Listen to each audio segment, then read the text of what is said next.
In the hour just before the dawn, I'm reluctant now to sleep, for tomorrow brings just sorrow and doubt and deceit, and mornings are so unwelcoming and wasted on people like me, awakening anguish, anxiety, and stark misery.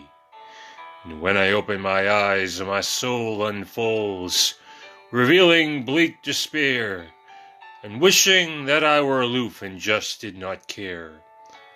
Her outline glides before my eyes, while my lids are tightly closed.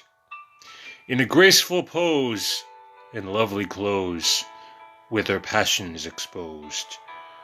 I wish not now to break the spell, pretending all is well. In the dawn all the magic is quickly dispelled.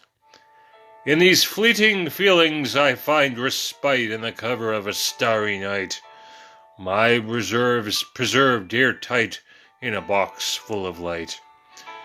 The scents are sweet as I walk the street, just drying from the rain, as the streaks of the dawn stretch on through the sky in my pain.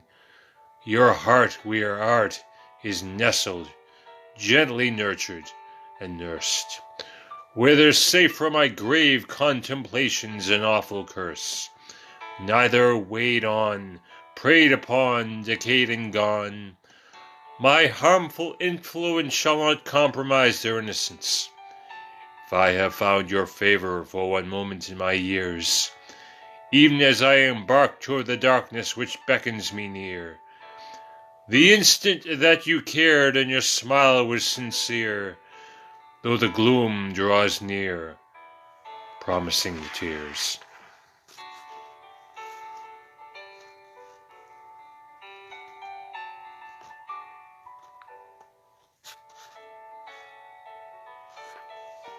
I guess I'll stay with this one. Don't have a lot of choices. Okay, another familiar one. When my skin is ashen, or a deathly pallor, and the hallowed gallows are grim and sallow, from the vile, vicious verses I fashioned, I wish it were simply imagined, but I'm not that naive.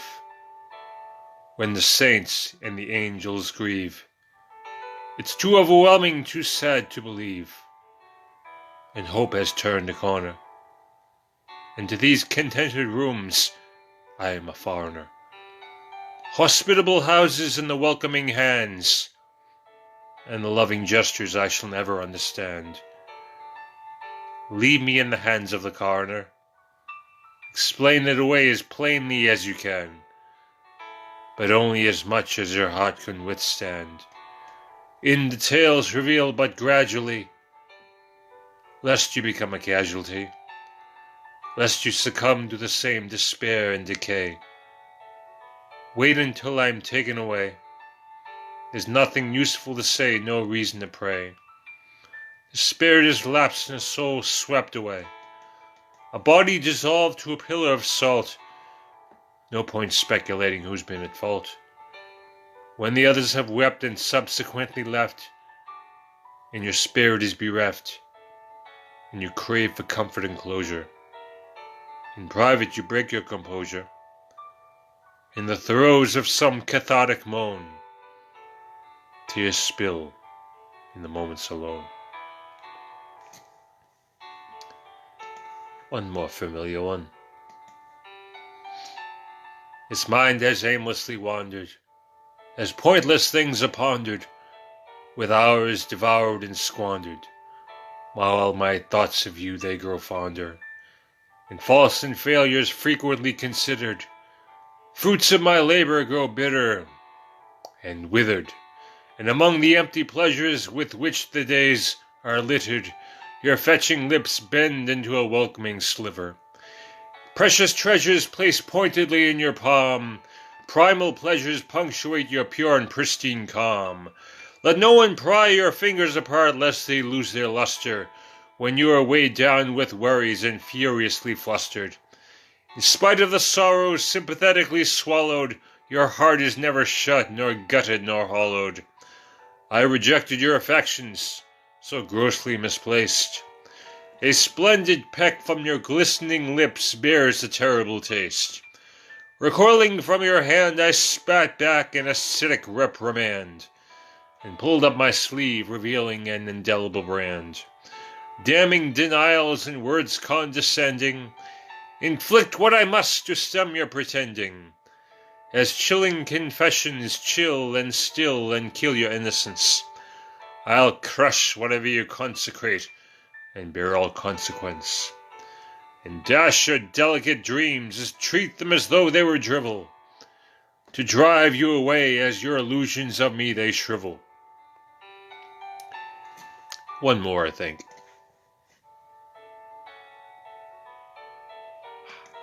Here we go.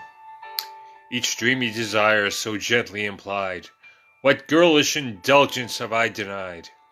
I would forfeit a fortune just to furnish your fancies with a fragrance of mint and fermented candies. But what have I left you of permanence? What lasting impression and consequence? An emptiness not furnished yet in rancid realms of raw regret.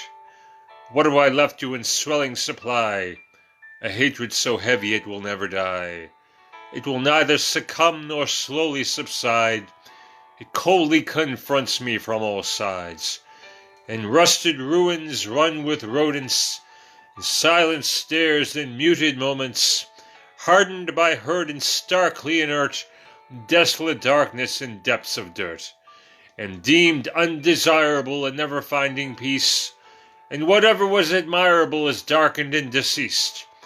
My pale and pasty portrait is such a wicked waste, whittled down to worthlessness and washed away with haste. This tide has turned against me and drowned me in dismay, a shallow shadow shedding the shimmer of gladder days. Just continue to poison your progeny against me. So far you have stayed factual with nary a trace of falsity. Thank you very much. Thank you everyone for tuning in, and I'm going to post this as soon as I clear this filter out of here. No, I don't really look like this. No.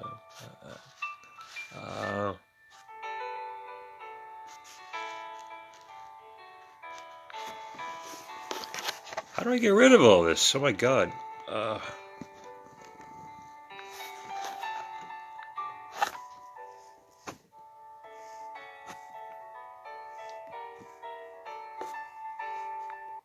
Here we go. All right. And scroll down and oh, hi Sally, how you doing? Yeah, I couldn't see it was you beneath all the filters and all that. What's that movie? Who am I supposed to be? Frozen Queen Elsa, whatever. Yep, I like warm hugs too. Anyway, so Sally and everyone else who's been tuning in, this will momentarily post to my timeline. And I guess my story, though not my regular story, the story on my poetry page, because that's how this thing works. And yeah. Thank you very much. See you soon.